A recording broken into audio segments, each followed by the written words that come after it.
Hyra rregullatori për energji ka planuar.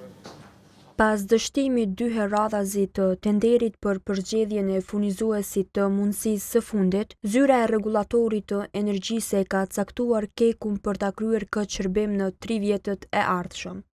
Ushtruesi i detyrës së Departamentit Ligjor pranë ZRE-s, Ymeridin Misini, në mbledhjen e bordit të këtij institucioni, të hënën ka thënë se Keku u është propozuar për shkak të përvojës në ushtrimin e kësaj përgjegjësie. Konsumatorët kanë të drejtë të furnizohen nga FMF vetëm për një periudhë të kufizuar kohore, e cila sipas kornizës ligjore në fuqi nuk mund të zgjasë më shumë se 60 ditë.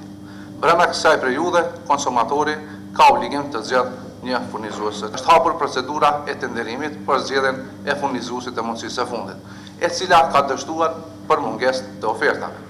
ZRE ka nxjerrë njoftime për anulim tenderi për zgjedhjen e furnizuesit të mundësisë së fundit, pasi që nuk janë plotësuar kriteret bazë të përcaktuara me nenin 4 paragrafit 1 të rregullës për furnizuesin e mundësisë së fundit, i cili parasheh, citoj, konkurenca për caktimin e furnizuesit të mundësisë së fundit do të konsiderohet e vlefshme nëse jo më pak se 2 tenderues kanë përmbushur kriteret përkatëse të pranueshmërisë. Tenderi dështua në mungesë të interesimit nga kompanitë. E rolin që i është besuar, Keku e ushtroi për disa muaj edhe gjatë vitit të shkuar, kur bizneset të mëdha kaluan në treg të hapur.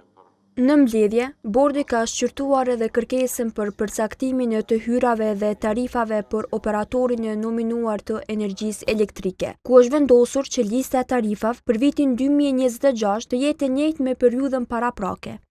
Lista e tarifave NIMOS për Kosovën propozohet me qenë e pandryshuar, krahasuar me periudhën paraprake, edhe vazhdon më apliku për tregun ndërmjet teja e market dhe ndërmjetor.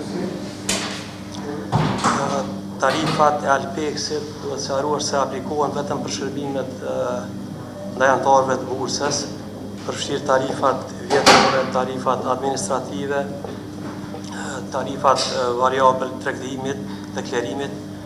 Pra këto tarifa nuk përfaqësojnë çmimet e energjisë elektrike në bursa.